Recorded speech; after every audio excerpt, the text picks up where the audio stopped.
చాలా సందర్భాల్లో 20 days, 30 days, 60 days of marriage కూడా ఎండ్ అవుతుంది, డివోర్స్కి అనేది అప్రోచ్ అవుతారు.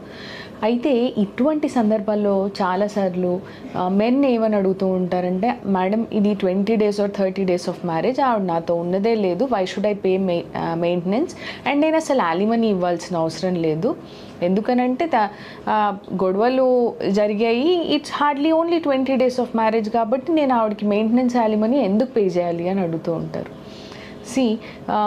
ఆల్దో చాలా సుప్రీంకోర్టు జడ్జ్మెంట్స్లో గైడ్లైన్స్లో కూడా చెప్పారు, లెంత్ ఆఫ్ మ్యారేజ్ కూడా మ్యాటర్ అవుతుంది in giving the maintenance and యాలిమనీ. ఎందుకనంటే ఒక 20 years ఆఫ్ మ్యారేజ్ అనుకుందాము, అందులో పిల్లలు, వైఫ్ తన కెరీర్ని పరంగా పెట్టి పిల్లలు కూడా ఉండింటారు. సో తన లైఫ్ అంతా ఆల్మోస్ట్ ఒక 20 years మీతో జర్నీ చేసినప్పుడు, so most of the men అంత ఏం బాధపడ్డారు, పిల్లలకే కదా, నా పిల్లలకే కదా మెయింటెనెన్స్ నేను ఇస్తుంది. సరే వైఫ్ కూడా తన కెరీర్ని ఎట్ స్టేక్ పెట్టి ఫ్యామిలీ కోసము పనిచేసింది కాబట్టి, ఫ్యామిలీని బిల్డ్ చేయడానికి తను చాలా ప్రయత్నించింది కాబట్టి అలాంటి కేసెస్లో కూడా యాలిమనీ ఇవ్వడానికి రెడీగా ఉంటుంటారు. కానీ when it comes to only days of marriage, యాలిమనీ అనేది ఎందుకు ఇవ్వాలి అని చాలాసార్లు క్వశ్చన్ రైజ్ అవుతూ ఉంటుంది. ఇలా ఒక కేసు సుప్రీంకోర్టు దగ్గరికి వచ్చిందండి, వేరేన్ ఆయన ఫస్ట్ వైఫ్కి ఆయనకి పెళ్ళయి 25 years అయింది, they have kids and eventually they got separated. ఆవిడకి యాలిమనీ కింద ఒక 700 crores ఆయన ఇచ్చారు.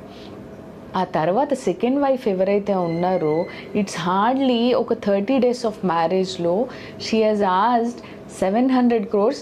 అండ్ ఆవిడ కంటెన్షన్ ఏంటి అని అంటే, ఫస్ట్ వైఫ్కి ఆయన యాలిమనీ 700 crores ఇచ్చినప్పుడు నాకెందుకు ఇవ్వరు అని. సుప్రీంకోర్టు క్లియర్ కట్గా చెప్పింది, అమ్మాయి పెళ్ళి ఇన్ని కేసులు, ఈ 30 రోజుల్లో 15 రకాల కేసులు పెట్టావు నువ్వు అతని మీద, ఈ కోర్టుకి మీరు 20 సార్లు అప్రోచ్ అయ్యారు డిజాల్వ్ చేయమని మ్యారేజ్, క్లియర్గా నువ్వు యాలిమనీ కోసమే పెళ్లి చేసుకున్నట్టుంది.